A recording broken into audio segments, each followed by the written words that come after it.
ሰላም ጤና ይስጥልን የቻናላችን ቤተሰቦች እንደምን አላችሁ? ዛሬ እጅግ አስገራሚ የሕክምና ሙያ በድንገት ኃይልነት በታላቅ ሀብትና በእውነተኛ ፍቅር መስዋዕትነት የተሞላ እጅግ ድንቅ ታሪክ ይዘንላችሁ ቀርበናል። የፖሊስና ፈተናውን የወደቀው ፍቅረኛው ሳራ ጥላው የሄደችውና ከስራው ተባሮ ሜዳ ላይ የወደቀው ምስኪኑ ሰው የቤት ኪራይ ለመክፈል ገንዘብ ፍለጋ በሆስፒታል ውስጥ ባደረገው አደገኛ የሳይንስ ሙከራ ምክንያት ባንዴ ተአምራዊና ኃይለኛ አስገራሚ ብልህነት ያገኛል ብላችሁ አስባችሁ ነበር? በአዲሱ ኃይሉ የቆንጆዋንና የባለ ሀብቷን ልጅ ልብ ማሸነፍ ቢችሉም እንዲሁም የ5 ሚሊዮን ዶላር ሎተሪ ቢደርሰው ያገኘውን አስደናቂ ኃይልና ብልህነት በሙሉ ወደ ቀድሞው ደካማ ማንነቱ እንዲመለስ ያስገደደው አስፈሪ የጎንዮሽ ጉዳት የሳራ ድንገተኛ አደጋስ ምን ይሆን? ይህ እጅግ አስደሳችና ልብ የሚነካ ታሪክ በቀጥታ ከመግባታችን በፊት ቪዲዮን ላይክ በማድረግ ጀምሩ። ለቻናላችንም አዲስ ከሆናችሁ ሰብስክራይብ በማድረግ ቤተሰብ ይሁኑ። አሁን ወደ ታሪካችን የሚጀምረው እጅግ በርካታ ቁጥር ያላቸው ተማሪዎች በሚገኙበትና ሌሎች በርካታ ተማሪዎችም የራሳቸውን ታላቅ ህልም ለማሳካት ከተለያዩ ከተሞች ወደ እሷ ወደሚመጡባት በሴኡል ከተማ ውስጥ ነው። ነገር ግን እነዚህ ወጣቶች እነዚያ ታላቁ ህልማቸውን ማሳካት እጅግ ከባድና ፈተናዎች በየዕለቱ በጥላቻ እንደሚከታተሏቸው ጨርሰው አያውቁም ነበር። እዚህ ላይ ነው የዚህ ታሪክ ዋነኛው ባለታሪክ የሆነው ሶንግ ከተባለ ወጣት የምንተዋወቅ። እሱ እጅግ ታታሪ፣ ደግ፣ መልከ መልካምና ተግባቢ ተማሪ ነው። ህይወቱ ውስጥ ትልቁ ህልሙ ወደፊት የፖሊስ መኮንን መሆን ቢሆንም በሚያሳዝን ሁኔታ በትምህርት ቤቱ፣ በስራው አልፎ ተርፎም ከፍቅረኛው ጋር ባለው ግንኙነት እድሉ እጅግ የከፋና መጥፎ ነበር። እሱ በአንድ ጥልቅ ሱፐርማርኬት ውስጥ የሚሰራ ሲሆን ለደንበኞቹ ታላቅ ጥንቃቄና ፍቅር ያሳይ ነበር። በአንድ ወቅት እቃዎቹ ለአንዲት ደንበኛ ልጃገረድ ለማስተዋወቅ ሲሞክር እሷ ግን እሱን ለመጉዳት ጨርሶ ባታስብም በተናገረበት የንግግር ድምጽ ተበሳጭታ ጥላው ሄደች። በዚህ መሀል የሱ ስራ አስኪያጅ ይህን ሁኔታ ተመለከተ። ያ ስራ አስኪያጅ በስራ ቦታ እጅግ ጠንካራ፣ ጨካኝና ስግብግብ መሆኑ ይታወቃል። ወደ ሶንግ ጠጋ ብሎም በደንበኞች ፊት በከፍተኛ ሁኔታ ይጮህበትና ይሰድበው ጀመር። ሶንግ በልቦ ያንን የክፍሉ ስራ አስኪያጅ በቦክስ ሲመታው በሀሳብ ቢያስብም በተግባር ግን ራሱ በስራ አስኪያጁ ሲሰደብና ሲዋረድ ተገኘ። ስራውን ካጠናቀቀ በኋላ ሶንግ በዩኒቨርሲቲ ማደሪያ ክፍል ፊት ለፊት ወዳለው ፓርክ አመራ። ስራ አስኪያጁ በፈጸመበት ውርደት ምክንያት በጥልቅ ተከፍቶና አዝኖ ነበር። ከዚያም በጉጉት ሲጠብቀው የነበረው የፈተና ውጤት ለማረጋገጥ ስልኩን በከፈተ ጊዜ የመለያ ቁጥር በፖሊስ አካዳሚ ያለፉ ተማሪዎች ዝርዝር ውስጥ ጨርሶ አለመኖሩን ተመለከተ። ልቡም ክፉኛ ተሰብሮ አይምሮውን ዝሎ ወደ ክፍሉ ተመለሰ።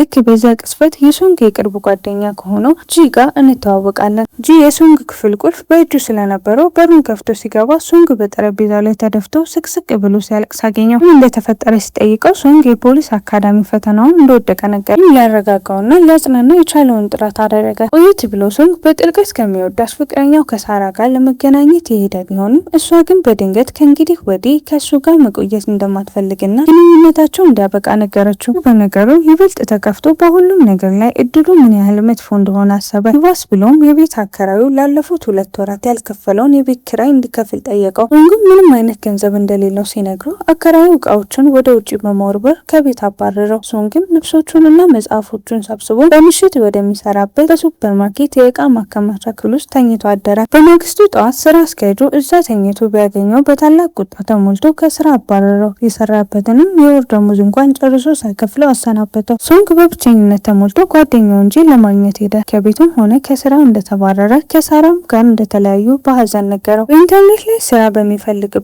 ወቅት በሳምንት ለ3 ቀን ብቻ የሚሰራና እጅግ ከፍተኛ ክፍያ የሚያስገኝ አንድ ሚስጥራዊ የስራ ማስታወቂያ ተመለከተ። ተሞልቶ ጊዜ ሳያጠፋ እሱና ጂ ወዲያውኑ ወደዚያ አዲስ የስራ ቦታ አመሩ። እዚያም በደረሱ ጊዜ የተለያየ እድሜ ያላቸው በርካታ ሰዎች ለዚያ ስራ ለማመልከት መሽቀዳደማቸውን አስተዋለ። እዚያም ያ ቦታ በእውነቱ አዳዲስ መድኃኒቶችን በፈቃደኞች ላይ በመሞከር የሕክምና ምርመራ የሚያደርግ ትልቅ ሆስፒታል መሆኑን ተረዱ። ሶንግም ስራውን ለማግኘት አመለጠ። በርካታ የሕክምና ምርመራዎችንም ካደረገ በኋላ ሁሉም ፈርሞ ለአዳዲስ መድኃኒቶች ሙከራ ሲል ለ3 ቀናት በሆስፒታሉ ውስጥ ለመቆየት ተስማማ። የሆስፒታሉ መመሪያዎች እጅግ ቀላል ነበሩ። አልጋ ላይ መተኛት፣ መድኃኒቶቹንም በሰዓቱ መውሰድና በጸጥታ መቆየት። ሙከራው በተሳካ ሁኔታ ሲጠናቀቅ ሶንግና የቀሩት ፈቃደኞች የገቡትን የ3 ቀናት ክፍያ ሙሉ ካሳቸውን ተቀብለው ወጡ። ሶንግ ባገኘው ገንዘብ ታላቅ ደስታ ቢሰማውም በድንገት ግን ራሱን በከባድ የማዞር ስሜትና ራስ ምታት ተሰማው። የዓይን መነጽሩ በሚወልቅበት ጊዜ በዓይኖቹ ላይ የሚበራና የሚጠፋ አንድ እንግዳ የሆነ ሰማያዊ ብርሃን ይመለከት ጀመር። ከፍተኛ ራስ ምታት እየተሰቃየ በሆስፒታሉ መድኃኒት ምክንያት በሰውነቱ ላይ አንድ አስገራሚ ነገር እየተፈጠረ እንደነበረ ጠረጠረ። ሆኖም ግን ራሱን በጥቂቱ አረጋግቶ በፍጥነት ሆስፒታሉን ጥሎ ወጣ። እሱም ወደ ሳራ ዘንድ ሄዶ ቀዝቃዛ ሰላምታ ከሰጣ በኋላ ጥላት ሄደ። ቆየት ብሎም ጓደኛው እንጂ በአንድ ምግብ ቤት ውስጥ አገኘው። ከዛም ከሳራ ጋር ስለመለያየታቸው አውቁ። ሶንግ ቀደም ሲል በእርስ በርሳቸው የገቡትን ቃል የፍቅር ቃል ኪዳን እያስታወሰ ሳራ በእውነቱ ከነሱ ጋር በዩኒቨርሲቲ አብሮ የተማረውና የፖሊስ አካዳሚ ፈተናውን በስኬት ያለፈው ጓደኛቸውን ጆም የምትወደው እንደሆነ እንዲሰማው ነገረው። ከዚያም በኋላ ሶንግ ወደ ዩኒቨርሲቲው ማደሪያ ክፍል ተመልሶ የዕዳ ክፍያውን ከፍሎ በመጨረሻም ወደ ክፍሉ ገባ። በዚያ ቅጽበት በልቡ ታላቅ ሰላምና እፎይታ ተሰማው። በመቀጠልም ሳራ በዚያ ዩኒቨርሲቲ ማደሪያ ህንፃ ውስጥ እንደምትኖር ስለምናው ነጋግራት ፈልጎ ወደ ክፍሏ በመሄድ በሩን አንኳኳ።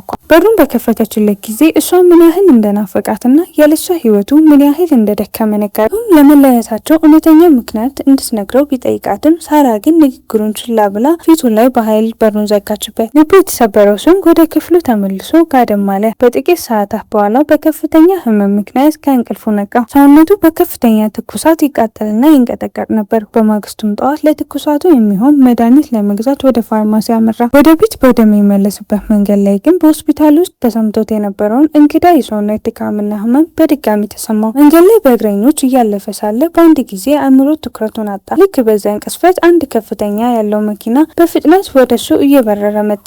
ሶንግ መኪናውን በተመለከተበት ቅጽበት ያ ምስጢራዊ ሰማያዊ ብርሃን በአይኖቹ ላይ በድጋሚ በራ። በድንገት ልክ እንደ ሌሊት ወፍ እጅግ በሚገርም ፍጥነት ወደ ላይ በመዝለል ከመኪናው አምልጦ መሬት ላይ በሰላም አረፈ። በሆስፒታሉ መድኃኒት ሙከራ ምክንያት በሰውነቱ ላይ አንድ አስገራሚ የሰውነት ለውጥ መፈጠሩን የተረዳው በዛ ጊዜ ነበር። ወደ ክፍሉም ተመልሶ ሁልጊዜ ያለሱ ማየት የማይችለውና መነጽሩን አጠለቀ። ነገር ግን መነጽሩ በሚያልቅበት ጊዜ ያለ መነጽሩ ሁሉንም ነገር በጥራት ማየት እንደሚችል አረጋግጦ በሁኔታው ተገረመ። በዚህ ዕለት በሰውነቱ ላይ ምን እየተፈጠረ እንደሆነ ማብራሪያ ለመጠየቅ ወደ ሆስፒታሉ ተመለሰ። ዶክተሮቹም በርካታ የሕክምና ምርመራ ካደረጉለት በኋላ እሱ ሙሉ በሙሉ በጥሩ ጤንነት ላይ እንደሚገኝና የሚያሰጋ ምንም ነገር እንዳልነበረ ነገሩ። ዳግመኛ ህመም ከተሰማው ብቻ እንዲመለስ መክሮ አሰናበቱት።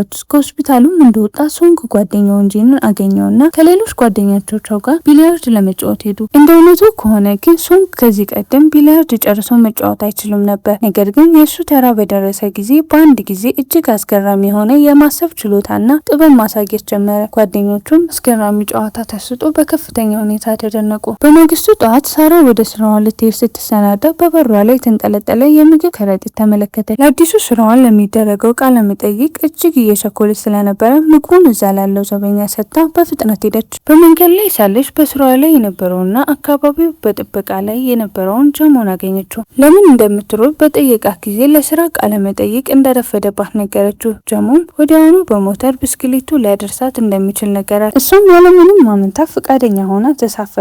በዚያ መሀል ሶንግ በመንገዱ ላይ እየተራመደ ሳለ ሳራ ከጀሞ ጋር በሞተር ብስክሌት ተሳትፋ ስትሄድ ተመለከተ። በልቡም ታላቅ የቅናት እሳት ነዶ በፍጥነት ተከትሏቸው መሮጥ ጀመረ። በመንገዱም ላይ ያሉት የቆሻሻ ማጠራቀሚያዎች እንኳን ሳይቀር እጅግ በሚያስገርም ፍጥነት ጥበብ እየዘለለ ተከተላቸው። በመጨረሻም ደርሶባቸው ሳራን በታላቅ ቁጣ ጠራት። ልክ በዚያን ቅስፈት ሁለት የብረት ቱቦ የያዙ ሰራተኞችን በመንገዱ ላይ ያለፉ ነው የነበረ ቢሆንም ሶንግ ግን ትኩረት ስላላደረገ በቀጥታ ክብረት ቱቦ ተጋጭቶ መሬት ላይ በከባድ ሁኔታ ወደቀ። ሳራ ይህንን ባየች ጊዜ ጀሞ ሞተሩን በአስቸኳይ እንዲያቆም ጠየቀችው። ወደ ሶንግ እየሮጠች በመሄድም ደህንነቱን ልታረጋግጥ ብትሞክርም ሶንግ ግን ከመሬት ተነስቶ በሰዎች ፊት በቁጣ ይከራከራት ጀመር። እሷና ጀሞ ፍቅር እንደጀመሩና እሱ የተወችውን በጀሞ ምክንያት እንደሆነ በሁሉም ፊት ወነጀላት። ሳራ ነገሩን የውሸት መሆኑን ገልጻ በፊቱ ላይ በጥፊ መታቸውና በከፍተኛ ቁጣ ጥላው ሄደች። ከጥቂት ጊዜ በኋላ ሶንግም ቀደም ሲል የሰራበት ወደ ነበረው ሱፐርማርኬት ሄደ። እዛም ያንን ስግብግብ የቀድሞ ስራ አስኪያጁን አግኝቶ ከስራ ከመባረሩ በፊት የሰራበትን ደሞዝ እንዲከፍለው በጥብቅ ጠየቀው። ስራ አስኪያጁ ግን ምንም አይነት ክፍያ ለመክፈል አሻፈረኝ አለ። በዚህ ጊዜ ሶንግ በውስጡ ታላቅ ጥንካሬና በራስ መተማመን አግኝቶ ነበር። ስራ አስኪያጁንም በቦክስ መቶ መሬት ላይ ጣለው። ስራ አስኪያጁ በፍጥነት ለፖሊስ ደወለ። ፖሊሱም በደረሰ ጊዜ ሶንግ እዚያ የሰራበት እንደነበረና ያለ ደሞዝ ከስራ እንደተባረረ በትህትና አስረዳው። በመጨረሻም ፖሊሱ ስራ አስኪያጁን አስገድዶ የሶንግን ደሞዝ እንዲከፍለው አደረገ። ሶንግን ፖሊሱን አመስግኖ ጥሏቸው ሄደ። ከዚህ በኋላ ሶንግ ውጫዊ ገጽታውን ሙሉ በሙሉ ለመለወጥ አዲስ ሰው ለመሆን ወሰነ።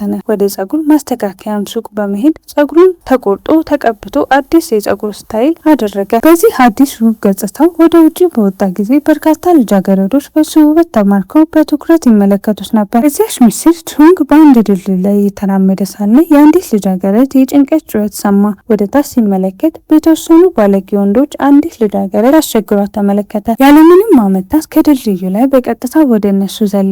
እነዚያም ወንዶች በሱ ድንገተኛ አወዳደቅ ክፉኛ ደነገጡ። ሶንግ ከፊታቸው በታላቅ ድፍረት ቆመው ምንም እንኳን በቁጥር ቢበልጡትም እነሱ በብቃት ተከላክሎ አሸነፋቸው። እነዚህም ወንዶች በፍርሃት ተውጠው እየሮጡ ጠፉ። ከዛም በኋላ ሶንግ ወደ ልጃገረዲቱ ጠጋ ብለው ደህንነቱን ጠየቃት። ሱማንም ጠይቃት። እሷም ሱማ ቲያን እንደሚባል ነገረችው። በሱም በድፍረት በጥልቅ መማረኳን ገልጻ ከልቧ አመሰገነችው። በማግስቱም በትምህርት ቤት ሶንግ ጓደኛውን ጂና ያገኘው። በድንገትም ቲያን በቦታው ብቅ አለች። እሷም በዚህ ዩኒቨርሲቲ ውስጥ የምትማር ተማሪ መሆኗን አወቀች። እሷ በትምህርት ቤት ውስጥ እጅግ ውብ ልጃገረድ በመሆኗ የምትታወቅ ሲሆን የአንድ እጅግ ባለሀብት ነጋዴ ልጅ ነበረች። ቲያን እጇን ስታነበልብ ጂን እሱን ሰላም የምትለው መስሎ በታላቅ በራስ መተማመን ወደ እሷ አመራ። ነገር ግን ቲያን እሱን ችላ ብላ በቀጥታ ወደ ሶንግ በመሄድ ሰላምታ ሰጠችው። ጂን በመካከላቸው መታወቃቸውን መኖሩ ሲረዳ ተገረመ። ቲያንም ሶንግንና ጂን አብረው ምሳ እንዲመገቡ ጋበዘቻቸው። ወደ ምግብ ቤትም አመሩ። እዛም እጅግ አስደሳች ቀን አሳልፉ። ይበልጥ እየተቀራረቡ መጥተው የቅርብ ጓደኛሞች ሆኑ። ከምግብ በኋላ ሶንግ ቲያንን ወደ ቤቷ ሸኛት። ቲያን ለሶንግ የፍቅር ስሜቷን ገለጠችላት። ሶንግም በእሷ ምስክርነት ቢገረምም በለስላሳ ፈገግታ ምላሽ ሰጣት። ከረዥም ጊዜ በኋላ በህይወት ውስጥ አዲስ የተስፋ ብልጭታ ማግኘት እንደጀመረ ተሰማው። በታላቅ ፈገግታም ተሞልቶ ወደ ክፍሉ ተመለሰ። በማግስቱም ሶንግ ቲያንን በሱፐርማርኬት ውስጥ አገኛት። ልክ በዚያን ቅጽበት ሳራ እዛ ደረሰችና ሶንግን ተመለከታት። እሱ አሁንም በሳራ በጥልቅ ተቆጥቶ ስለነበረ እሷን በቅናት ስሜት ለመቅጣት ወሰነ። ስለዚህም በሳራ ፊት ከቲያን ጋር እጅግ ተቀራርቦ መጫወት ጀመረ። ሳራም የነሱን ባህሪ ተመልክታ በከፍተኛ ሁኔታ ግራ ተጋባች። ከሱፐርማርኬቱም ከወጣች በኋላ በውጭ ቆማ ሶንግንና ቲያን በጥልቀት ትከታተላቸው ነበር። በልቧም ታላቅ የቅናት ስሜት ተሰማት። እንዲሁም ከሶንግ ጋር ለመለያየታቸው የወሰነችበት ምክንያት እሱ የፖሊስ አካዳሚ ፈተናውን መውደቁ መሆኑን አሰበች። በሚቀጥለው ቀን ሳራ ከሌላ የስራ ቃለ መጠይቅ ተመለሰች። ነገር ግን ልክ እንደቀደሙት ምርመራዎች ሁሉ አሁንም ውድቀት ተደረገባት። ወደ ክፍሏ ስትመለስ ጆኑ በበሯ ፊት ቆሞ አገኘችው። በየቀኑ በበሯ ላይ የምግብ ከረጢት በጥንቃቄ የሚያስቀምጠው እሱ መሆኑን ተረዳች። በዚያን ጊዜ ነበር እሷም ሁልጊዜ ይህንን የሚያደርገው ሶንግ እንደነበረ ታስብ ነገር። ጀሞ በመጨረሻ ከዩኒቨርሲቲ ጀምሮ ይወዳት እንደነበረ ሚስጥሩን ገለጠላት። በመካከላቸው ያለውን የፍቅር ግንኙነት ያከብር ስለነበር የገዛ ስሜቱን ደብቆ ይኖር እንደነበር አስረዳት። በተመሳሳይ ጊዜ ደግሞ የፖሊስ አካዳሚውን ፈተናዎች በስኬት ማለፉን አወቅን። ይህም በእሱ ህይወት ትልቁ ስኬት ነበር። ይህ በእንዲህ እንዳለ ሶንግ ከእናቱ ስልክ ተደወለለት። እናቱም በቤተሰቡ ከፍተኛ የገንዘብ ችግር ውስጥ እንደወደቀና አስቸኳይ ገንዘብ እንደሚፈልጉ ነገረችው። ሶንግም ለቤተሰቡ ያለው ኃላፊነት ለአንድ ጊዜ ብቻ እጅግ የከበደ ሆኖ ተሰማው። በማግስቱም ሶንግ በትምህርት ቤት ውስጥ ከጂ ጋር ምሳ እየተመገበ ሳለ ለቤተሰቡ እንዴት ገንዘብ መላክ እንደሚችል በጥልቅ ያስብ ነበረ። ልክ በዚያን ቅጽበት ትልቁ ስክሪን ላይ እጅግ ታላቅ የገንዘብ ሽልማት የሚያስገኝ አንድ ችሎታ ውድድር ማስታወቂያ ተመለከተ።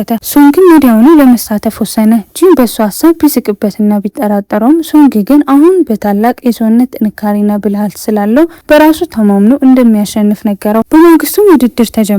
ውድድሩም እጅግ አስቸጋሪ የሆኑ ጥያቄዎችን በመመለስ ላይ የተመሰረተ ቢሆንም ለሶንግ ግን ጥያቄዎቹ እጅግ ቀላል ነበሩ። እያንዳንዱ ጥያቄ ያለምንም ድካም በብቃት መለሰ። በመጨረሻም የውድድሩ አንደኛ በመሆን አሸነፈ። ሽልማቱም $5 ሚሊዮን ነበር። ካሸነፈ በኋላ ሶንግ ቤተሰቦቹን ለመጠየቅ በመሄድ ከገንዘቡ የተወሰነ ሰጣቸው። እናቱም ስለ ሳራ በጠየቀችው ጊዜ እሷ ከቤተሰቦቿ ጋር ለመቆየት በመሄድ ስራ ላይ እንደሆነች በመግለጽ ዋሸ። በኋላም ላይ ሶንግ ወደ ከተማው ተመለሰ። ነገር ግን ወደ ክፍሉ በሚመጣበት መንገድ ላይ ከሳራ ክፍል የሚወጣ እንግዳ የህመም ድምጽ ሰማ። በፍጥነት ወደ ክፍሏ ገብቶ ሳራ ራሷን ስታ መሬት ላይ ወድቃ አገኛት። በከፍተኛ ሁኔታም ደንግጦና ተጨንቆ ሳራን በትከሻው አቅፎ በፍጥነት ወደ ሆስፒታል ወሰዳት። ከዛም በኋላ ሳራ በሆስፒታል ውስጥ የህክምና እርዳታ ማግኘት የጀመረች ሲሆን ሶንግ ግን የስራውን እንዳታጣ በሚል በእሷ ምትክ በስራዋ ቦታ ተገኝቶ ስራውን በታላቅ ብቃት ይሰራላት ነበር። ሳራ በህክምናዋ ነቅታ መጀመሪያ ያሰበችው ስራዋን ነበር። በፍጥነት ተነስታ ወደ ስራ ቦታ ስትሄድ ሶንግ የእሷን ስራ በሙሉ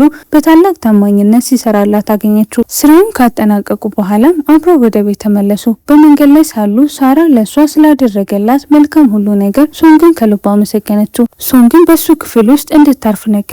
ቀስ በቀስም በመካከላቸው ያለው የፍቅር ግንኙነት በድጋሚ ማበብ ጀመረ። ብዙም ሳይቆይ በመንገድ ላይ ከቲያንና ከጀሞ ጋር በድንገት ተገጣጠሙ። አራቱም ከጥቂት ጊዜ አብረው ካሳለፉ በኋላ ተለያዩ። ጀሞና ሳራ ለእራት ብቻቸውን የሄዱ ቢሆንም ጀሞ ግን ሳራን በጥሩ ስሜት ላይ እንዳልነበረች አስተዋለ። እሷን ለማረጋጋትና ውስጣዊ ስሜቷን ለመረዳት ጨዋታ ለመጀመር ሞከረ። በተመሳሳይ ጊዜ ሶንግና ቲያንም አብረው ምግብ እየተመገቡ ነበር። ነገር ግን ቲያን እሱን ለማጫወት በምትሞክርበት ጊዜ ሁሉ ሶንግን ምንም ምላሽ አይሰጣትም ነበር። ይልቁንም ከሳራ ጋር ያሳለፏቸውን ውብ የፍቅር ጊዜያት የገቡትን ቃል ኪዳኖች እንዲሁም የተጣሉበትንና በድጋሚ የታረቁበት ትውስታዎች ያስብ ነበር። በተለይም ከነሱ ውጪ ማንም የማያውቀው ሚስጥራዊ የአትክልት ስፍራቸውን ያስታውስ ነበር። በዚያን ቅጽበት ሶንግ ለብቻው ለመራመድ ወሰነ። በተመሳሳይ ጊዜ ሳራም ለብቻዋን መንገድ ላይ ትራመድ ነበር። በአጋጣሚ ሁለቱም ወደዚያ ሚስጥራዊ የአትክልት ስፍራቸው አመሩ። እዚያም በድጋሚ ተገናኙ። በዚያ ስሜታዊ ቅጽበት ሁለቱም ከቲያን እና ከጆሞ የሚመጡት የስልክ ጥሪዎች ችላ ለማለት ወሰኑ። በአትክልት ስፍራ ውስጥ አብሮ ጊዜ ካሳለፉ በኋላ ወደ ክፍላቸው ለመመለስ ሲራመዱ በከፍተኛ ቁጣ ተሞልተው ይጠብቋቸው ከነበሩት ከቲያና ከጆሞ ጋር ተገጣጠሙ። ጆሞ በሳራ ላይ በከፍተኛ ሁኔታ ተቆጣ። ሶንግ ግን አሁንም ሳራ በጥልቅ እንደሚወዳትና መቼም ቢሆን እንዳረሳት በሁሉም ፊት በግልጽ ተናዘዘ። ይህንን የሰማችው ቲያንም ልቧ ክፉኛ ተሰብሮ ሶንግን ፊት ለፊት በጥፊ መታችውና በከፍተኛ ቁጣ ጥላው ሄደች። ጆሞም ለሳራ የያዘውን ስጦታ ሰጣትና ምንም ሳይናገር በዝምታ ጥሏት ሄደ። በማግስቱም ሶንግ በክፍሉ ውስጥ እያለ ሳራ ደውላ ወደ ህንጻው ጣሪያ እንዲወጣ ጠየቀችው። እዚያም ለሱ አዲስ የፍቅር ስሜት በውስጧ ዳግመኛ መፈጠሩን ነገረችው። ሶንግ በከፍተኛ ሁኔታ ደስ ቢለውም ስሜቱን ግን በፊቱ ላይ አብዝቶ ላለማሳየት ጣረ። ሳራም ግንኙነታቸውን በአዲስ መልክ ለመጀመር ወሰነች። ሶንግ የእሱን ውሳኔ በሰማ ጊዜ በታላቅ ደስታ ተሞላ። በተመሳሳይ ጊዜ ቲያን በደረሰባት የፍቅር ስብራት ምክንያት ራሷን ለመቆጣጠር መንገድ ላይ በደንበኞች ረብሻ ፈጠረች። ሰዎቹም ለፖሊስ ደውሉባት። የሚገርመው ግን እዛ የደረሰው ፖሊስ መኮንኑ ራሱ ጆሞ ነበር። እሷን ለማረጋጋት ሲል ወደ አንድ ጸጥተኛ ቦታ ይዟት ሄደ። እዚያም ስቅስቅ ብላ ስታለቅስ ጆሞ በድንገት አቅፎ አረጋጋ። ስሜቷም እንዲሻሻል አረገ። በሌላ በኩል ሶንግና ሳራ በድጋሚ ተገናኝተው በታላቅ ሰላምና ደስታ ህይወታቸውን መምራት ጀመሩ። በአንድ ምሽት ከባድ ዝናብ መዝነብ ጀመረ። ሶንግ ተኝቶ ሳለ በሰውነቱ ላይ ያለው ትኩሳት በከፍተኛ ሁኔታ ጨመረ። በመስታወቱም ራሱን በተመለከተ ጊዜ ፊቱ ላይ እንግዳ የሆነ ነጠብጣቦች ሲሰራጩ ተመለከተ። በከፍተኛ ሁኔታ ተውጦ በሰውነቱ ላይ ምን እየተፈጠረ እንደሆነ ለመረዳት ወደ ሆስፒታሉ ሄደ። ዶክተሩም ይህን ሁኔታ በሆስፒታሉ የደረሰበት የመድኃኒት ሙከራ የጎንዮሽ ጉዳት እንደሆነ የማሰብ ችሎታ ተብሎ እንደሚጠራ ነገረው። ዶክተሩም ይህንን በሽታ ለማከም የሚያስችል መድኃኒት ቢኖርም ዋጋው ግን እጅግ የከበደ እንደሆነ አስረዳው። መድኃኒቱን ከወሰደ በሙከራ ያገኛቸውን አስገራሚ የማሰብ ችሎታ ብልሃቶችና ጥንካሬ በሙሉ በአንድ ጊዜ እንደሚያጣ ነገረው። ሶንግም ከዶክተሩ ክፍል ከወጣ በኋላ ያንን መድኃኒት ጨርሶ ላለመውሰድ ወሰነ። ቀናት አልፎ በመጨረሻም የፖሊስ አካዳሚ ፈተና ዕለት ደረሰ። ሶንግም በታላቅ በራስ መተማመን ወደ ፈተና ክፍል የገባ ቢሆን የፈተና ወረቀቶቹ በታደሉበት ቅጽበት ግን በመድኃኒቱ የጎንዮሽ ጉዳት ምክንያት በሰውነቱ ላይ ከባድ ህመም ተሰማው። ፈተናውን እየተፈተነ ሳለ በድንገት ስልኩ ጠራ። ስልኩን በከፈተበት ጊዜ ሳራ አሰቃቂ አደጋ ደርሶባት ሆስፒታል መግባቷን ሰማ። ያለምንም ማመንታት ፈተናውን ጥሎ በፍጥነት ወደ ሆስፒታሉ ሮጠ። የሳራን ሁኔታ ሲመለከት በከፍተኛ ሁኔታ ደነገጠ። ሳራ በመጨረሻም ነግታ ደህንነቷን ሲመለከት ታላቅ እፎይታ ተሰማው። ሶንግ ግን ራሱ በከፍተኛ ድካም ምክንያት ራሱን ስቶ መሬት ላይ ወደቀ። በርካታ ቀናት ሕክምና በኋላ ሶንግ በመጨረሻም ነቃ። ሳራም እሱን ራሱን ስቶ በነበረበት ወቅቶች ዶክተሮቹን ያንን የማከሚያ መድኃኒት እንዲሰጡት ነገረችው። በዚያም የተነሳ ያገኘውን አስገራሚ የማሰብ ችሎታና ጥንካሬ በሙሉ አጣ። ሶንግ ይህንን ሲረዳ በጥልቅ አዘነ። በተለይም የፖሊስ አካዳሚ ፈተናውን ማጠናቀቅ ባለመቻሉ ተከፋ። በድጋሚም የዓይን መነጽሩን ለማጥለቅ ተገደደ። በአካሉም ደካማ ሆነ። ያም ሆኖ ግን ሳራ ከሱ ጎን በመሆን ዘውትር ታበረታታውና ትረዳው ነበር። በመጨረሻም ሶንግ የአንድ የልጆች ትምህርት ቤት ውስጥ በጥሩ ሁኔታ መስራት ጀመረ። እሱና ሳራም በመካከላቸው የነበረውን ፍቅር በድጋሚ አድሰው በታላቅ ደስታና ሰላም አብረው መኖር ጀመሩ። ታሪካችን እዚህ ላይ ያበቃ። ቪዲዮን ከወደዱት ላይክ እና ሰብስክራይብ እንዳይረሳ። በሚቀጥለው ድራማ በድጋሚ እንገናኛለን። ሰላም ሁኑ።